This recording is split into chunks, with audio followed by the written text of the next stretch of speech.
ও প্রভু আর সহ্য হয় না, মেহেরবানি করে গো একটু খাবারের ব্যবস্থা করে দাও। আল্লাহর নবী বলেন জাহান্নামীরা আল্লাহ রাব্বুল আলামিনের কাছে দরখাস্ত করবে, ফায়াস্তাগীতুনা বিত্তাআম, আল্লাহ রাব্বুল আলামিনের কাছে খাবারের জন্য ফরিয়াদ করবে, আল্লাহ অন্যায় করেছি, নাফরমানি করেছি, সুদ খেয়েছি, ঘুষ খেয়েছি, আল্লাহ মেহেরবানি করে মাফ করে দাও, আল্লাহ খাবারের ব্যবস্থা করে দাও। আল্লাহর নবী বলেন 1000 বছর পরে আল্লাহ জাহান্নামীদেরকে জিজ্ঞাসা করবেন, ও পাপিষ্ঠ গুনাহগারেরা রে, জবাব দে, কেন আমি আল্লাহর কাছে ফরিয়াদ করতেছো? আল্লাহ জি মাত্র জিজ্ঞাসা করবেন, আল্লাহ খাবার চাই, 1000 বছর পরে আল্লাহ এদের ফরিয়াদ কবুল করবেন।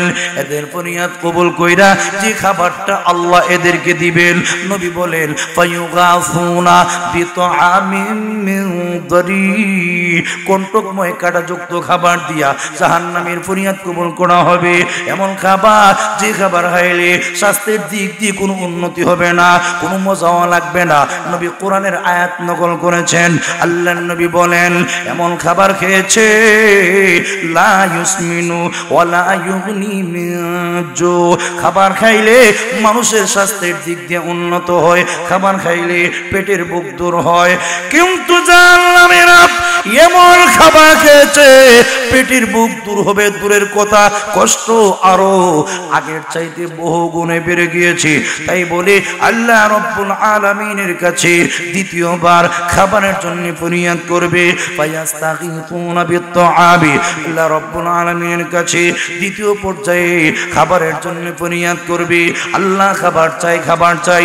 আল্লাহর নবী বলেন দ্বিতীয় পর্যায়ে জাহান্নামীদেরকে যে খাবারটা দেওয়া হবে, নবী বলেন ফায়ুগাফুনা বিতআমিন যী গুসা, কণ্টকময় কাঁটাযুক্ত খাবার দিয়া আল্লাহ জাহান্নামীদের ফরিয়াদ কবুল করবেন।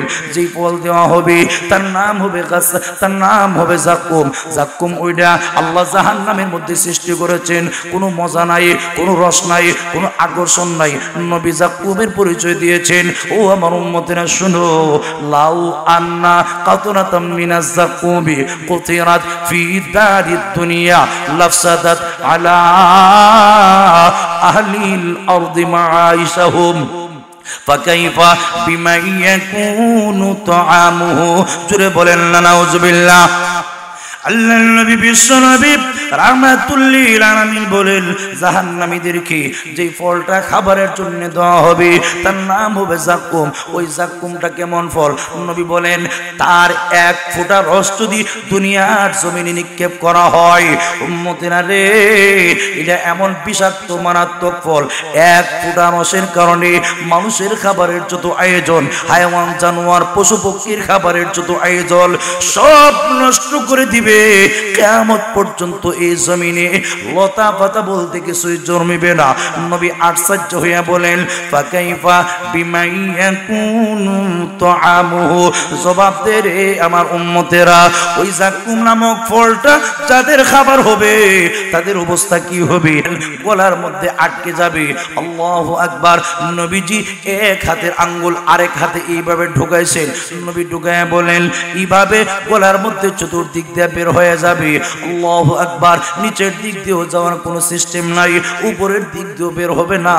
আল্লাহর নবী বলেন এই অবস্থায় তারা স্মরণ করবে, ফায়াযকুরুনা আন্নাহুম কানু ইউজিজুনাল গুসাসা ফিদ দুনিয়া বিশরাব ফায়াস্তাগীতুনা বিশরাব। ও আমার উম্মতেরা, এই অবস্থায় জাহান্নামীরা স্মরণ করবে দুনিয়াতে যদি গলা কাটা বিদ্ধ হইতো, ফায়াযকুরুনা, তারা স্মরণ করব কিসের কথা? আন্নাহুম কানু ইউজিজুনাল গুসাসা ফিদ দুনিয়া, তারা গলার কাটা দূরীভূত করত দুনিয়াতে কিসের মাধ্যমে?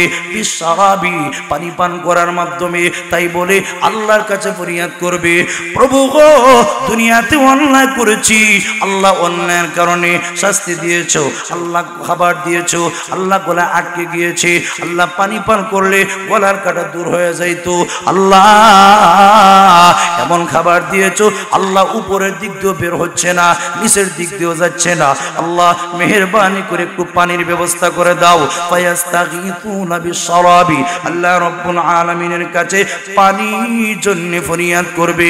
একদিন দুই দিন না রে তেলিখালের মুসলমানেরা 1000 বছর পর্যন্ত আল্লাহর কাছে পানির জন্য ফরিয়াদ করবে, আল্লাহ পানি, আল্লাহ পানি দাও, পানি দাও।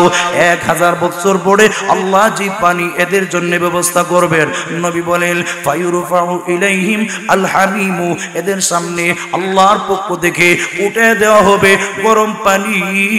আরেক বর্ণনায় আছে এদেরকে পান করার জন্য যে জিনিসটা দেওয়া হবে তার নাম হবে গাসসাক। গাসসাকের কয়েকটা ব্যাখ্যার একটা ব্যাখ্যা হইল, আল্লাহর নবী বলেন জাহান্নামীরা জাহান্নামে যাওয়ার পরে এদের গায়ের রক্ত গোশত হাড্ডি গলিয়া জাহান্নামের ড্রেন দেয়া যাবে। একদিক দেওয়া হবে দুর্গন্ধময়, আরেক দিক দেওয়া হবে একদম উত্তপ্ত গরম। হাজরিনে কেরাম, এই অবস্থায় ওই গাসসাক জাহান্নামীদেরকে পান করার জন্য দেওয়া হবে।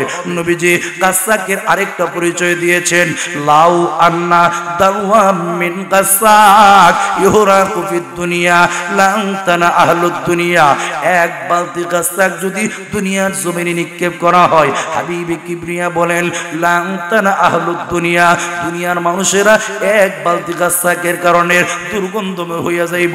এই অবস্থায় ওইটা যখন এদের সামনে নেওয়া হবে পান করতে মন চাইবে না। নবী বলেন চেহারার কাছে ফেরেশতারা জোরপূর্বক যখন নিয়ে যাবে, আল্লাহর হাবিব বলেন ফাইদা দানাত মিন ওয়াজুহিহিম শাওয়াত ওয়াজুহাহুম, যে মাত্র এই গাসসাক অথবা গরম পানি জাহান্নামীদের চেহারার কাছাকাছি করা হবে, নবী বলেন শাওয়াত ওয়াজুহাহুম, জাহান্নামীদের চেহারা একদম ঝলসে দিবে। জুড়ে বলেন নাউজুবিল্লাহ, চেহারা জ্বালায়া দিবে। এই অবস্থায় আল্লাহর হাবিব আরেক হাদিসে উল্লেখ করেছেন নিচের টুট লটকা একদম নাভির নিচে চলে আসবে, উপরের টুট একদম পিছনের দিক দিয়ে চলে আসবে। এই অবস্থায় ফেরেশতারা জোরপূর্বক যেই মাত্র পেটের ভিতরে ঢুকাইব, নবী বলেন ঢুকানোর সাথে সাথেই ফাইদা দাখালাত বুতুনাহুম কাত্তাআত মা ফি বুতুনিহিম, এই গরম পানি অথবা গাসসাক যেই মাত্র জাহান্নামীদের পেটের ভিতরে ঢুকবে, ঢুকার সাথে সাথেই এদের পেটের ভিতরে নারী বুড়ি যা আছে সব রেজা রেজা টুকরো টুকরো করে পায়খানার রাস্তা দিয়ে বের করে ফেলবে, কিন্তু জীবনে কোনোদিন আর মরণ হবে না। জোরে বলেন না নাউজুবিল্লাহ। হাজরিনে কেরাম, এজন্য আমরা যদি আমাদের জীবনটাকে সুন্দর না করতে পারি, এই কোনস্থায়ী জিন্দেগিতে আমরা যদি সামান্য আরাম আয়েশ পাইয়া পরকাল ভুলে যাই, মনে রাখবেন লজ্জা ছাড়া আর কিছু না। এজন্য প্রকৃত বুদ্ধিমান তিনি, যিনি দুনিয়াতে থাকা অবস্থায় পরকালের জন্য ওই পারের জন্য আসবাব সামানা প্রস্তুত করে। এজন্য ভাই আপনি আমি যে চিরকাল থাকবো এমন কোনো গ্যারান্টি নাই, মরবো নিশ্চিত কোনো গ্যারান্টি নাই এই দুনিয়াতে থাকার, কারণ মরণ এমন একটা মাসআলা, এটা আমাদের সামনে নগদ বাস্তবে একজনের পর আরেকজন চলে যাচ্ছে, আমরা একদিন চলে যাব, কিন্তু আমরা চলে যাওয়ার পরে ওই জিনিসটাই পাবো যা আমরা অগ্রে প্রেরণ করেছি দুনিয়াতে তাইখা আমরা পরকালের জন্য যা রেডি করছি তাই একমাত্র পাবো, আর না হয় দুনিয়াতে যা রাইখা গেছি এটা পাওয়ার কোনো সিস্টেম নাই। নবী বলেন যে মানুষ যখন মারা যায়, মারা যাওয়ার পরে সব আমল বিচ্ছিন্ন, ইদা মাতাল ইনসান ইনকাতা আনহু আমালুহু ইল্লা মিন সালাসা, নবী বলেন মানুষ মারা যাওয়ার পরে তার থেকে সবগুলি আমল বিচ্ছিন্ন হয়ে যায়, তবে 3টা আমলের সব মরার পরেও বাকি থাকে। এর মধ্যে একটা হচ্ছে সদকা জারিয়া। এই যে আপনাদের শিমুলতলা পশ্চিম পাড়া জামে মসজিদ, এই মসজিদের অনেক প্রয়োজন আছে, হতে পারে মসজিদের প্রয়োজনে আপনি যদি 10,000 টাকা দিয়ে যান, তাহলে আপনি দুনিয়া থেকে চলে গেছেন ঠিকই, দুনিয়ার সব মানুষ আপনাকে ভুলে গিয়েছে, দুনিয়ার কেউ আপনাকে স্মরণ করবে না, কিন্তু মনে রাখবেন আল্লাহর ঘরে দান খয়রাত করার কারণে যতদিন পর্যন্ত এই মসজিদে সালাত আদায় হবে, সওয়াবের একটা অংশ কিয়ামত পর্যন্ত আপনার কবরে যেতেই থাকবে। দুই নম্বর কথা হচ্ছে, আপনি তো মনে করেন আপনার মাল, আপনার সম্পদ, আমার ছেলে, আমার মেয়ে, আমার আপনজন, আমার নাতিপতি। না রে ভাই, সম্পদ আপনার তিনটা। এক নম্বর যা খাইছেন, দুই নম্বর পরিধান করেছেন, এবং তিন নম্বর যা আপনার জীবদ্দশায় আপনার সম্পত্তি দেখে আখিরাতের অ্যাকাউন্টে জমা করছেন আল্লাহর রাস্তায় দিয়া। আপনি যে আপনার আব্বার সম্পত্তির মালিক হয়েছেন, আপনার আব্বা আপনাকে বিয়ে করলো, শাদী করাইলো, সব কিছুর ব্যবস্থা করলো, এত আয়োজন করলো, এত আয়োজন করার পরে আপনি আপনার আব্বারে কয়বার, কয় মুহূর্তে স্মরণ করছেন, কয়দিন কবর জিয়ারত করছেন, কয় টাকা আপনার আব্বার নামে মসজিদ মাদ্রাসা দিয়েছেন। এখান থেকে আপনি আমি শিক্ষা গ্রহণ করা চাই। আমি যেদিন চলে যাব, আমার সন্তানরাও এইভাবে আমাকে ভুলে যাবে। এই কারণে আপনি থাকা অবস্থায় আপনার জন্যে, আপনার সম্পত্তি থেকে আপনি আপনার ব্যবস্থা করতে হবে।